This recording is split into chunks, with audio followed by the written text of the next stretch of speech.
So I saw this TikTok. I'm very convinced that buying fast fashion stuff is essentially a very expensive clothing subscription. That is my fashion conspiracy theory. I will die on this hill. I immediately thought this was a great way to contextualize fast fashion. Calling out clothes from brands like Zara, H&M, ASOS and Shein for not being as affordable or as good a deal as they sell themselves to be isn't new, but likening their business models to a subscription-based service isn't something I've seen before. And I think we need to break it down further. Not only because it's really culturally relevant, but it's also something I think is going to be shifting in the future as consumer values shift. And I also think it could trigger a mindset shift for the people who are struggling with fast fashion addictions. Firstly, we're going to talk about what the subscription economy is, in case you're unaware. Over the past few years, there's been an increasing trend of brands switching from a traditional pay-per-product model to a subscription-based service, which is based on a reoccurring revenue model where customers pay weekly, monthly, or even yearly in exchange for access to a product or service over a period of time. But what they're really paying for is convenience. Think streaming services like Netflix and Spotify, where you're paying for constant access to tons of media that you don't actually own. So you don't need to think about storing physical DVDs or getting bored of rewatching the same 5 movies. The subscription economy also applies to monthly payments to unblock features of products you actually do own, like HP's all-in printer plan, which offers things like free ink to users, but also allows the company to limit the amount of pages you can print. Or car companies like BMW charging $18 a month for users to unlock the heated seats feature in a car they've already spent thousands of dollars on. My question after watching that video was, how many ways does the fashion industry fit into the subscription economy? I'm not talking about the fact that you can literally sign up to clothing subscription boxes, which will deliver a box of new clothing to your door every month or however much you want, but the fast fashion industry in and of itself and the business model that many brands use, which kind of does offer a subscription service, but maybe one consumers aren't aware they're participating in and aren't aware of how highly they're paying for the convenience of. Maybe the idea of this doesn't make sense immediately. I mean, once you buy a t-shirt, that t-shirt is yours and a company can't exactly charge you monthly payments to unlock features of it. So the purpose of this video is to ask, how has fashion turned a buy it once product into a reoccurring payment? And one of the most obvious ways is in the design of the clothing. Fashion nowadays is not only lower quality, but also low currency. The degrading quality of clothing was the primary focus of that TikTok. The creator's video was focused very heavily on the fact that the quality of fast fashion nowadays means that you have to continually purchase new items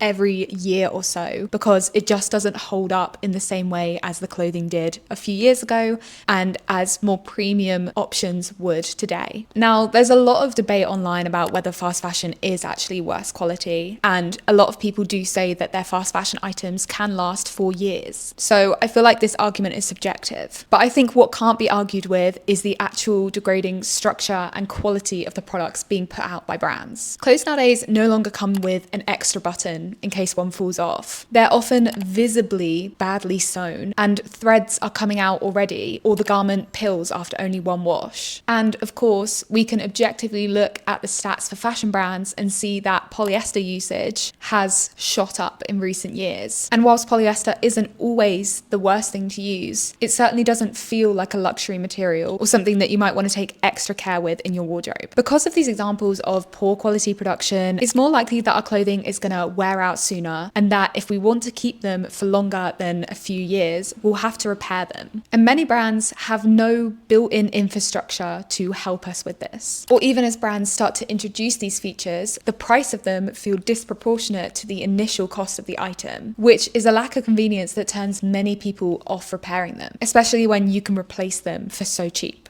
I also mentioned low currency as a way fashion has designed their clothes around a subscription model. The overall decline in quality in the fashion industry has become the norm because brands know that we're likely not keeping our clothing long enough anyway to realize that they're falling apart sooner and sooner. And that's got to do with the trend cycle and brands' marketing of newness to us all the time. If you go on any fast fashion brand's website, the quantity and abundance of what they're offering gives us an illusion of convenience and excitement. But how many individual individual clothes in a Shein haul are people actually excited about receiving? I think half the time it's just the activity of doing a haul in itself and the abundance of newness that actually makes people excited about what they're receiving. And they probably wouldn't be so excited if they received a parcel containing only one of those flimsy tops. We see this quantity over quality method echoed in subscription services all the time, like Netflix. They try to trick us into thinking there's so much to choose from when we go onto the platform, but more than half of it is low quality crap that feels like brain rot, a lot of which we wouldn't pay for if that was our only method of consuming it. But because it seems like it's free and it's there and it's convenient, we'll sit and watch. And my main point here is how the trend cycle keeps us in a constant state of wanting new and wanting access to trends that will happily keep paying fashion brands for the convenience. Clothes are no longer designed with the future in mind. And that's something brands try to disguise and market back to us as a convenience. All the marketing we're bombarded with is like, here's a great going out top to wear this weekend, or here's this season's essentials. And it's creating that newness and excitement as a way to distract us from what they're not saying. This top is designed for one event only or for the very near future, and not something for your long-term wardrobe or something to even pass on to your kids. It's clear that this kind of marketing tactic has ingrained itself into our culture. The average amount of times someone wears their clothes before throwing them out is about 7. And a lot of us consider something old after just wearing it 3 times. We're just constantly trapped in a cycle of buying.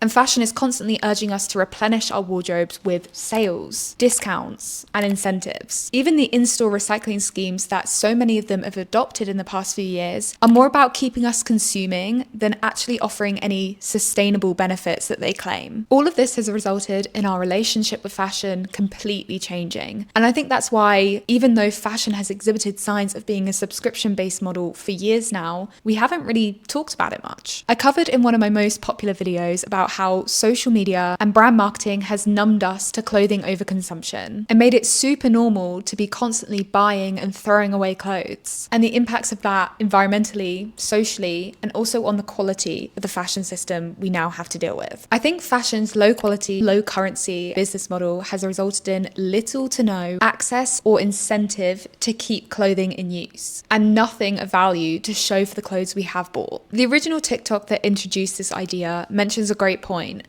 that if we continue to choose fast fashion over more premium, better quality options, then at the end of a 10-year stint, we might have spent more money and have less to show for it. Versus if we'd spent more money initially, then we might still have an investment top that can manage more wear. Fast fashion, of course, doesn't want us thinking like this, because their entire business model is built on this false economy and on the belief that they offer a more affordable access to clothing. Which, speaking of, I think fashion keeps us in this subscription model largely through its social positioning.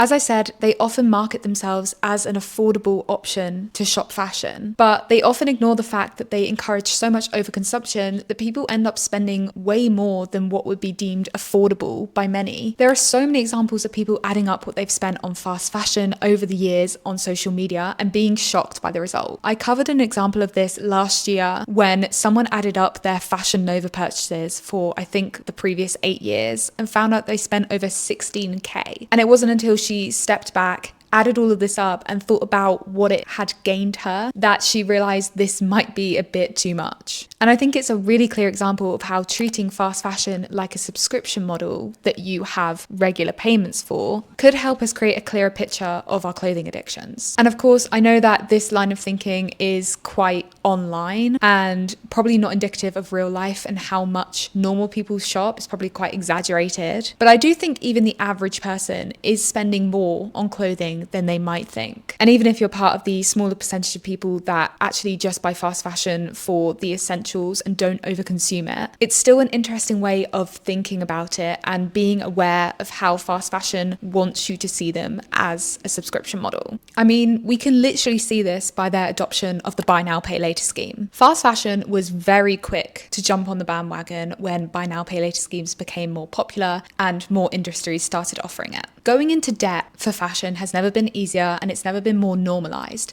And I did an entire video talking about this and how it's a lot more sinister than the pretty pink marketing of the buy now, pay later schemes would have you think. This is perhaps the clearest example of fast fashion being a subscription model, but I think we've shown that the entire industry is built to keep us constantly consuming and create a dependable stream of revenue for fast fashion brands, either by degrading the quality of clothing so much that we actually need to replace it as it falls apart or as it becomes unwearable, or by convincing us that we need the new trend and that our clothing is now out of style, and handily providing financial aid and discounts so that we're so distracted by the newness coming from the brands and the dopamine hits we get when we consume to worry about the fact that we've basically signed up for a subscription model without realizing. According to some surveys, an average consumer spends up to $133 a month on subscription services. But imagine if we added fast fashion to this bill. That's $1,600 per year on things like Netflix and Hulu. But I've also seen people mentioning their yearly budget for fashion from anywhere from $50 a month to $500, which would dwarf the amount people are spending on other subscriptions. But with how cheap fashion has made itself, a lot of us don't even track how much we're spending on our clothing. And if we did, I think we'd be quite surprised about how much it adds up to. Of course, we have to discuss in this video how the political and cultural environment has contributed to this problem. For example, a fast fashion subscription-based model is only socially acceptable because the subscription economy has become popular in other industries. And we're so used to paying monthly or yearly fees that we're less likely to question why we buy fashion so much and why we have so many repeat payments for it too. I think it's also interesting to think about how Gen Z and millennials tend to prioritize access over ownership and how this relates to fashion. The constant access to new clothing and new trends, rather than clothes we truly value and create a relationship with, is a symptom of this preference. Maybe this is because we've grown up with hard economic times and that's put us off making big purchases like investment clothing seems to be. Or, and this is kind of morbid, but is it because a lot of us don't really have a lot of hope in the future and the idea of investing in it whilst, the world collapses around us doesn't seem like a priority? I'd be curious to hear your thoughts. But I also want to talk about how I think there's a change coming and how we're seeing a mindset shift and a rejection of the subscription economy in other areas. People are sometimes choosing to buy albums over streaming on Spotify. We've also seen the resurgence of Blu-ray and vinyls and other physical media, and also people trying to decouple their lives from big tech as issues about privacy and AI and just the general institutification of the internet goes on. So maybe this means fashion might go the same way. And I'm not exactly sure what that would look like. Maybe it would mean more people investing in bigger purchases that are quality. Maybe it would mean the resurgence of fixing our clothing, whether it's fast fashion or investment, which is something that's fallen out of favor but has been creeping up recently. I think the discourse around personal style and customization is another symptom of this. I also want to talk about the takeaways from this video, because whether you agree that fast fashion is a subscription model or not, thinking about it like a subscription model could change people's mindsets. Maybe you have a fast fashion addiction and you're struggling to stop buying so much clothing. And maybe this video inspires you to sit down and look through how much you're spending on clothing every month, every year, and liken that to your Netflix bill or your Spotify bill and figure out whether it's worth it to you. Figure out what you have to show for that money spent. And maybe if it's not much, it will encourage you to spend that budget on quality clothing instead. And I also think this discussion provides an answer to the frustrations I've been seeing online for the past few months or even years maybe, focused around how fashion is no longer good quality and how brands have been getting away with it. I think coming to this realization that fashion has degraded in quality because we've all unknowingly subscribed to a subscription model that masquerades poor choice as an abundance of choice and convenient access to cheap, trendy, fleeting clothes over owning a wardrobe that you can take care of and take pride in and know it will last for ages has become the norm. And maybe it will provide answers to how we go about fixing it. I think for one thing, doing a no-buy challenge could deprogram a lot of us from the constant consumerism we're subjected to. Also, unfollowing influencers and brands that are constantly pushing the trend cycle. Trying to find new combinations and ways of styling the clothes you already own could fix that itch for newness that we've all become accustomed to. Or upcycling morphing the clothes you don't wear anymore into something new. So I think my final line on this is that we all need to unsubscribe from fast fashion. And I'd love to hear your thoughts on how you think we can go about doing this, whether you do agree that fast fashion is a subscription model or not, because I'm very much up for a debate in the comments, and what videos you'd like to see next, because I'm always looking for suggestions. But thank you so much for watching this video. I hope you have a lovely day, and I'll speak to you really soon. Bye.